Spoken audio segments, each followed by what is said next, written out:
से हुआ बंटवारा? उस समय जितने लोग थे सब जिम्मेदार थे। कोई एक आदमी नहीं? लोग कहते हैं नेहरू जी की वजह से हुआ, कुछ कहते हैं गांधी की वजह से हुआ, कुछ कहते हैं जिन्ना की वजह से हुआ, एक पटेल ही थे कुछ लोग कहते हैं। इन सबको हटा के अगर अंबेडकर साहब रहते तो सब समझ आते। सबसे बड़ी मिसिंग होती है, लोग अंबेडकर साहब को आजादी के टाइम अंडर एस्टिमेट कर देते हैं। जिसने संविधान लिखा है, जिस संविधान की आप शपथ लेते हैं, उस संविधान के निर्माता को आप पूछते तक नहीं है। संविधान जब देश बनता है तो हम ये पढ़ते हैं, आप तो पैरवी करते हैं सरदार पटेल को होना चाहिए, आप एक आदमी पैरवी करता है जवाहरलाल नेहरू को होना चाहिए। हम ये पूछते हैं क्या इन दोनों से योग्य अंबेडकर साहब नहीं थे?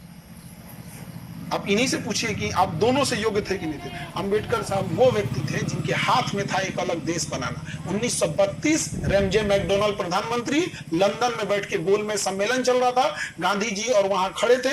वापस आए, इन्होंने कहा कि मुझे दलितों के लिए अलग देश नहीं चाहिए, बल्कि मुझे उनके लिए आरक्षण चाहिए ताकि मैं उनका उत्थान कर सकूं। क्या जिन्ना से कम पावरफुल थे अंबेडकर साहब? नहीं, उनकी देशभक्ति पे सवाल उठा देते हैं सर। अगर वो चाहते तो वो जैसे जिन्ना ने बनाया था बना सकते थे। सबसे योग्य कोई व्यक्ति था उस समय तो अंबेडकर साहब, जिसकी कोई उन्हीं को प्रधानमंत्री बनना चाहिए तो सब लोग एक्सेप्ट कर लेते, इवन जिन्ना भी एक्सेप्ट कर लेता, इधर इंडिया भी एक्सेप्ट कर लेता। लेकिन अपना पर्सनल ईगो में वो एक इंसान छोटी जाति से आता, वहां भी दिखा दिया लोग। टू नेशन थ्योरी पर आपकी राय क्या है? क्या धर्म के